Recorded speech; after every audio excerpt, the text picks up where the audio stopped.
दर्शक बंधु खबरटी एक गुरुत्वपूर्ण खबर से आपने निश्चित भाव में खबरटी को शेष जाए देखो हो खबरटी एक लंबा हो पारे किंतु आपने निश्चित भाव में संपूर्ण रूप देखा सहित बुझा चेष्टा करूँ चैनल को प्रथम थर आसते निश्चित भाव में चैनल को गोटे सब्सक्राइब कर रखुँ खबरटी हूँ 2026 बजेट रे साधारण मिल सब लाभ।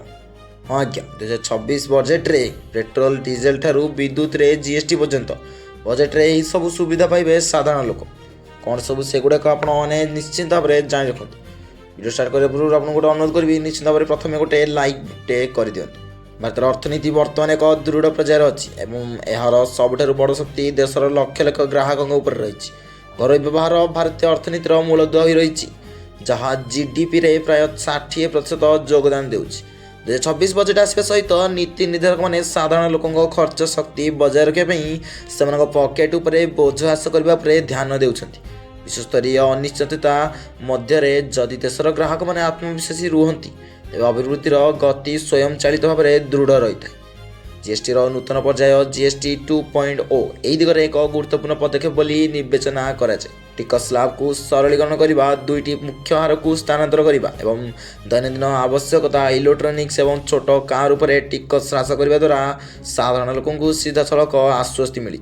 हाँ आज्ञा यह सामग्री सस्ता कर लोकों पाखे खर्च करने अधिक टंका रही यह खुचरा विक्रय एवं बजार कार्यकलाप वृद्धि पाई जार परिणाम जीएसटी संग्रह में स्पष्ट भाव में दृश्यमान हो ग्राहकों यह बहुत लाभदायक।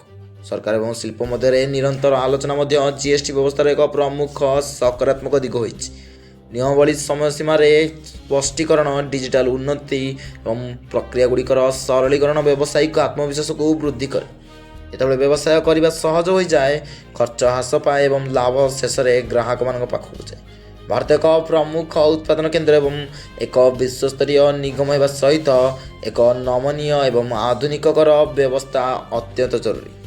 आज पेट्रोल डीजेल गैस एवं पवन टर्बाइन इंधन जीएसटी बाहर रही जहाँ परिवहन एवं लॉजिस्टिक्स को महंगा करते तेज सामग्री गुड़ी को जीएसटी परिसरभुक्त करने और राज्य राजस्व सुरक्षा सुनिश्चित करने द्वारा माल परिवहन खर्च ह्रास पाइब एवं मुद्रास्फीति ह्रास पाइब।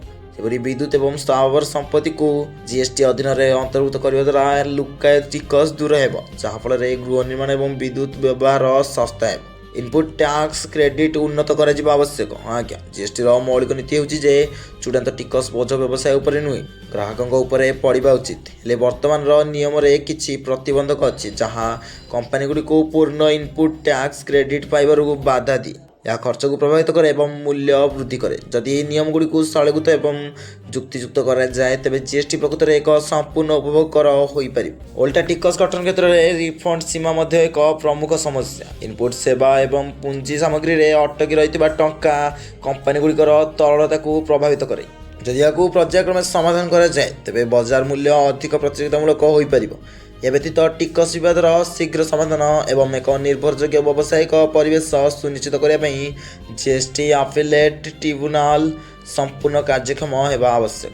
टिकस संस्कार माध्यम ग्राहकों विश्वास को आहरी सुदृढ़ करने बजेट 2026 सरकार पर एक सुवर्ण सुजोग प्रदान कर सरलीकृत जीएसटी कर्म खर्च उन्नत ऋण परिचालना और व्यवसाय कर सहजता मिलित भाव में देशर उपभोग चालित अर्थनीति को नूतन उच्चतार पहुँचाई पार। साधारण लोक आत्मविश्वास सहित खर्च कले ही भारतर अभिवृद्धि कहानी आग को बढ़।